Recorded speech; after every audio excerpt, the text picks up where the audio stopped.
እሺ ሰላም ቤተሰብ እንዴት ናችሁ? እንግዲህ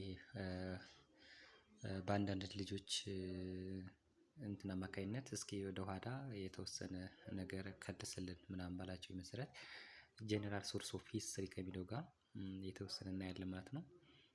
እንግዲህ እዚህ ጋር ምንድነው መጀመሪያ ሂስትሪ ምንድነው የሚለውን ነገር መረዳት አለብን። ማለት ሂስትሪ ኢዝ ሳፖርትድ ባይ ኤቪደንስ ይለናል። እንግዲህ ሂስትሪ የሚጻፈው ወይም ሂስትሪ አዝ ሂስትሪ ዩ አር ሪትኒ መስት ቢ ባይ ኤቪደንስ ነው። ስለዚህ ዜር ኢዝ ኖ ኤቪደንስ ዜር ኢዝ ኖ ሂስትሪ ማለት ነው። ስለዚህ ኤቪደንስ ከሌለ ሂስትሪ የለም ማለት ነው። አዘርዋይዝ ፊክሽን ነው የሚለው ኖብል ነው የሚለው ወይም ልቦለድ ነው የሚለው እነዚህ በራሪ ወረቀት ማለት ነው የሚሆነው እና ስለዚህ ሂስትሪ ዩ አር መስት ቢ ሪትን ወይም ሂስትሪ አዘ ሂስትሪ ዩ አር መስት ቢ ሪትን ባይ ዋት ኤቪደንስ ይላል። ስለዚህ ሂስትሪ ለመባል በማስረጃ መረጋገጥ አለበት ማለት ነው እና which are obtained from several sources ይላል። እንግዲህ ሁለት አይነት ሶርሶች አሉ ከዚህ ከመጽሐፋቸው ከተቀመጡት እነሱን በሁለት መንገድ ከፍለን ማየት እንችላለን። የመጀመሪያው ምንድነው ፕራይመሪ ሶርስ ነው። ሁለተኛ ጋር ደግሞ ሰከንዳሪ ሶርስ ነው። እነዚህ ልዩነቶች ምንድን ናቸው ካለ ፕራይመሪ ሶርስ አር ኦሪጂናል ማቴሪያልስ ዛት ሃቭ ዳይሬክት ሪሌሽን ቱ ዘ ኢቨንት ዘይ ዲስክራይብ ይልናል። እና እንግዲህ ፕራይመሪ ሶርስ ምንድነው ስንል በቃ ያ ምንድነው ዳይሬክት ሪሌሽን ቱ ዘ ኢቨንት አሊያ ደግሞ ይህን ጸሐፊ የጻፈው በቃ ከዛ ከድርጊቱ ጋር ተያያዥ የሆነ አሊያ ደግሞ በአካል የነበረ ሰው መሆን አለበት። ለምሳሌ አንድ ጦርነትን ውሰድና ዘ ባትል ኦፍ አድዋ 1896 የተደረገ ወይም 1896 ላይ የተካሄደ ጦርነት ነበርና በዚህ ሰዓት እነዛ ጸሐፊዎች በአይናቸው አይተው ማስረጃ አስደግፈው ያመጡ ጸሐፊዎች እነሱ ምንድን ናቸው? ፕራይሜሪ ሶርስ ናቸው። ያ ማለት ምንድነው? ዳይሬክት ሪሌሽኑ ዘ ኢቨንት ከድርጊቱ ጋር ቀጥተኛ የሆነ ምንድን ነበራቸው ማለት ነው? ሪሌሽን ነበራቸው ማለት ነው። ስለዚህ ፕራይሜሪ ሶርስ አር ኦሪጂናል ማቴሪያል ዛት ሃቭ ዳይሬክት ሪሌሽን ቱ ዘ ኢቨንት ነው። ስለዚህ ከድርጊቱ ጋር ተቀራራቢ የሆነ ምንድን ነበራቸው ማለት ነው? ማስረጃ ነበራቸው ማለት ነው። ምን ይለናል ደግሞ ዚስ አር ኦሪጂናል ሪትን ማቴሪያልስ ይላል። ምንድነው? እነዚህ ፕራይሜሪ ሶርስ የምንላቸው ምንድነው? ኦሪጂናል ማቴሪያል ናቸው ማለት ነው። ኖት ኢንተርፕሬትድ አይደሉም፣ የተገለጹ አይደሉም ማለት ነው። ራው ማቴሪያል ናቸው።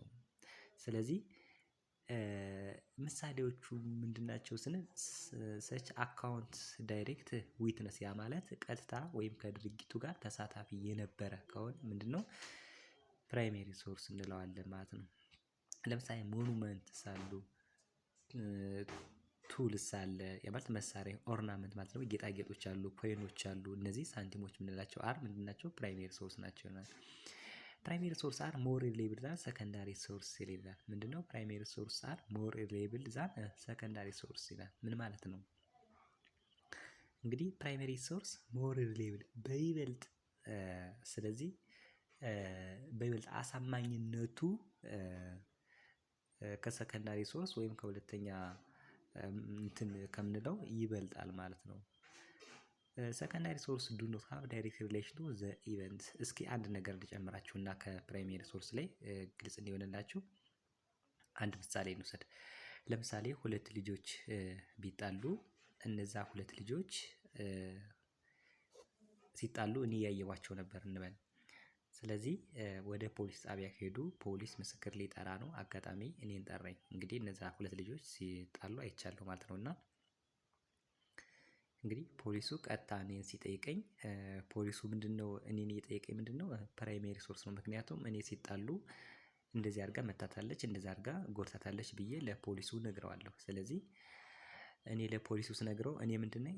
ፕራይመሪ ሶርስ ነኝ ማለት ነው። ስለዚህ ፖሊሱ ደግሞ ምንድን ሊሆን ማለት ነው? ሰከንዳሪ ሶርስ ነው። ምክንያቱም አኮርዲንግ ቱ እኔ ነው የሚለኝ። ስለዚህ እሱ እንዳለው ከሆነ እንደዚህ እንደዚህ አድርጋ ጎድታታለች ወይም እንደዚህ እንደዚህ ባለው ሁኔታ መታታለች ብሎ መረጃ እየሰበሰበ ስለሆነ ስለዚህ እሱ ሰከንዳሪ ሶርስ ነው ማለት ነው። ዜን ሰከንዳሪ ሶርስ አር ዴተርማይንድ ፕራይሜሪ ሶርስ ማለት ነው። ስለዚህ ሰከንዳሪ ሶርሶች መረጃ የሚያገኙት ከየት ነው? ከፕራይሜሪ ሶርስ ነው ማለት ይቻላል። እና ቀለል አድርገን በዚህ ማየት ይቻላል ነው። ሌላኛው ደግሞ ሰከንዳሪ ሶርስ ምንድን ነው? ሰከንዳሪ ሶርስ ዱ ኖት ሃቭ ዳይሬክት ሪሌሽን ቱ ዘ ኢቨንት። ያው ቅድም እንዳለው በሁለተኛ ወገን የተጻፈ ነው ወይም አንድ የተጻፈ ጽሁፍ ስታገኙ ማለት ነው። ስለዚህ ያ ጸሐፊ ቲዮሪ ይኖረዋል። ስለዚህ እናንተ ከዛ ነገር ስትነሱ አኮርዲንግ ቱ ዚስ ቲዮሪ ምናምን ነገር ብለን ነው የምነሳው ማለት ነው እንጂ ወይ በቀጥታ ከድርጊቱ ጋር አልነበራችሁም አሊያ ደግሞ ከአለው ተጨባጭ ሁኔታ ጋር የተገናዘበ ነገር ስለሌላችሁ፣ ስለዚህ ማስረጃ ከሌላ ሰው ስለምታመጡ፣ ስለዚህ ያ ማስረጃ ከሌላ ሰው ስታመጡ ምንድነው ፕራይሜሪ ሶርስ ነው ዴተርማይን የምታደርጉት እና በዚህ ብትረዱት ነው። ስለዚህ ሰከንዳሪ ሶርስ አር ሂስትሪ ቡክ ነው። ምሳሌዎች ልውስጥ እና ምንድነው ሰከንዳሪ ሶርስ አር ሂስትሪ ቡክ አንዱ አለ፣ ኦራል ትራዲሽን አለ፣ ኖብል ምንላቸው አሉ። ይህ ምንድነው ሂስትሪ ቡክ መጽሐፍቶች አሉ። ስለዚህ መጽሐፍቶች ራሳቸው በማስረጃ ወይም በተጨባጭ ሁኔታ የተጻፉ ናቸው። እንዴት ሰከንዳሪ ሶርስ ሆኑ ልትሉ ትችላላችሁ። እንግዲህ ሂስትሪ ቡክ ምንድነው ካለ ሰከንዳሪ ሶርስ ብሎ ከዚህ ከመጽሐፋቸው ጋር አስቀምጦታል ማለት ነው። እንግዲህ በማስረጃ ተጽፏል። ያን የጻፍነው ምንድነው እኔ ኢንተርፕሬት አድርጌ ነው ያስረዳኋችሁ ያለው። ኢንተርፕሬት ማለት እየገለጽኩኝ ማለት ነው። ስለዚህ እኔ ዴተርማይን ያደረጉት ምኑን ነው ሂስትሪ ቡክን ወይም መጽሐፉን ማለት ነው። ስለዚህ ሂስትሪ ቡክ ወይም ሌላ ቴክስት ቡክ ካለ እሱ ሰከንዳሪ ሶርስ ነው። ኦራል ትራዲሽን ካለ ደግሞ እነዚህ በቃል ሲዋረድ የመጡ እንትኖች ናቸው እና ስለዚህ አንደኛ ባለቤትም የላቸውም። እንግዲህ ትርጉም አሊያ ደግሞ ትራንስሚትድ ቱ ባይ ማውዝ ነው። ስለዚህ በአፋዊ የሚነገሩ ስለሆኑ ሲዋረድ የመጡ ስለሆኑ እነሱ ምንድን ናቸው ሰከንዳሪ ሶርስ ናቸው። እነዚህ ኖብሎች ወይም ልቦለዶች እነሱ ምንድን ናቸው ሰከንዳሪ ሶርስ ናቸው ማለት ነው። እስኪ ወደ ታች ደግሞ እንይና ዴቲንግ ኦፍ ሂስትሪ ይላል። አሁን ከዚህ ጋር ዴቲንግ ኦፍ ሂስትሪ ሲል እዚህ ጋር ያመጣው ምንድነው ስለ ሂስትሪ ማለት ስለ ዴቲንግ ሊያስተምር አይደለም፣ ስለ ቀኖች ሊያስተምር አይደለም። አንድ ነገር የምትረዱት ከዚህ ጋር ስለዚህ እነዚህ ጸሐፊዎች ሲጽፉ ምን መኖር አለበት ማለት ነው? ራሱን የቻለ ኢቨንት መኖር አለበት ማለት የት ቦታ ተካሄደ፣ መቼ ተካሄደ፣ በማን ተካሄደ የሚለውን ነገር ለማስቀመጥ ወይም ስፔሲፊክ ሎኬሽን ለማስቀመጥ ሲባል አንድ ነገር የታሰበ ነገር ነው እና ከዚህ ጋር አሁን ከመጽሐፋችሁ ጋር የሚያስረዳው ነገር ምንድነው? ታች ጋር ወረድ ስንል ለምሳሌ አሁን ዲኬድ ይላል እዚህ ታች ጋር ዘ ዩኒትስ አር ዲኬድ ማለት የ10ኛ ዓመት ነው። ሴንቸሪ ማለት 100ኛ ዓመት ነው። ሚሊኒየም ማለት ደግሞ 1 ሚሊኒየም ማለት ደግሞ 1000ኛ ዓመት ማለት ነው ማለት እና ዘ ፔሪድ ኦፍ 10 ይርስ ኢትስ ኮልድ ዲኬድ ይባላል ማለት 10ኛ ዓመት ማለት ነው። 100 ሰም ሴንቸሪ እና 1000 ሰም ሚሊኒየም እንለዋለን ማለት ነው።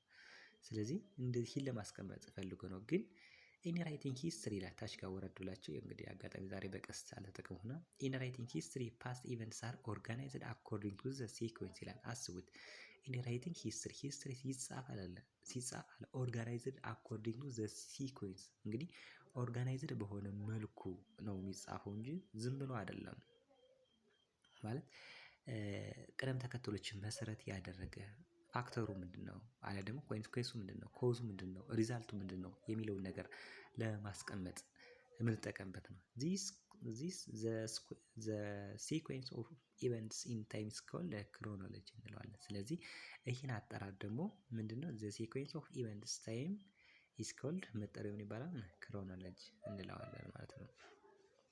እዚህ ጋር ምንድነው ሁለት ነገሮችን አወጣን። ስለዚህ አሁን ሂስትሪ ካሌንደርን ይጠቅሳል። እዚህ ጋር ዘ ዋይድሊ ዩዝድ ኦል ኦቨር ኢን ዘ ወርልድ ይልና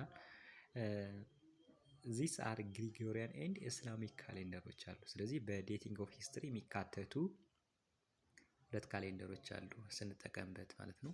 ግሪጎሪያን ማለት ምንድነው እኛ የምንጠቀመው ወይም ኢትዮጵያ የምትጠቀመው ካሌንደር ነው። ኢስላሚክ ካሌንደር ማለት ደግሞ አሁንም እስላሚኮች የሚጠቀሙበት ካሌንደር ነው። ስለዚህ በዓለም ላይ ስናይ ሁለት አይነት ካሌንደሮች አሉ ማለት ነው። አኮርዲንግ ቱ ግሪጎሪያን እና አኮርዲንግ ቱ ኢስላሚክ ካሌንደር ማለት ግሪጎሪያን የምንለው ምንድነው እንግዲህ ኢየሱስ ክርስቶስ ከተወለደ በፊትና ሳይወለድ ገና የነበረ ነው። ምንድነው የሚለን አኮርዲንግ ቱ ዘ ግሪጎሪያን ካሌንደር ታይም ኢዝ ካውንትድ የሚቆጠረው ፎርዋርድ እና ኤንድ ባክዋርድ ፍሮም ዘ በርዝ ኦፍ ጂሰስ ክራይስት ይላል። ስለዚህ ኢየሱስ ክርስቶስ ከተወለደ በፊት እና ሳይወለድ ማለት ያ ማለት ምንድነው ቢፎር ክራይስት እና አፍተር ክራይስት ማለት ነው ይቻላል።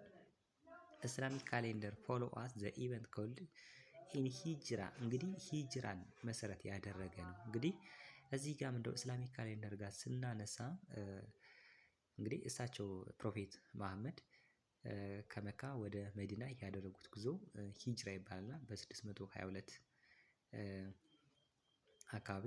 ስለዚህ ቢፎር ሂጅራ ነው ወይስ አፍተር ሂጅራ ነው? ያ ማለት እሳቸው ነብዩ መሐመድ ወደ መካ ከሄዱ በኋላ ነው ወይስ ሳይሄዱ በኋላ ነው ብሎ ስታርትድ ፖይንት 622 ኤዲ አካባቢ ላይ ይጀምራሉ ማለት ነው።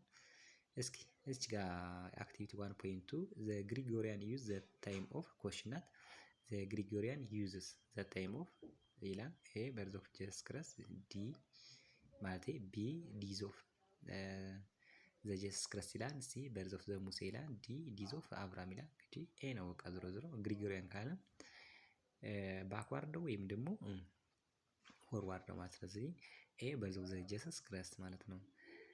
ሁለተኛው ደግሞ ዘይር 1855 ኢዝ ፋውንድ ይላል። እንግዲህ 1855 ብሎ 1856 57 እያለን መሄድ አይደለ እንዴ? ስለዚህ 1853 1850 ምናምን እያለ ወደ ታች አይመጣምና ይሄ ወደ ስንተኛው ክፍለ ዘመን ነው የሚሄድ ካልን ስንት ነው? 19ኛው ክፍለ ዘመን ላይ ማለት ነው። እና እነዚህ ናቸው። ስለዚህ ራይቲንግ ኦፍ ሂስትሪ የሚለውን ቀጣይ እናየዋለን። ምናልባት ያልገባቸው ካለ አሁን እዛው ኮሜንት ጋር አስቀምጡልኝ። ለዛሬ ከዚህ ቢበቃን። ሰላም ደሩ።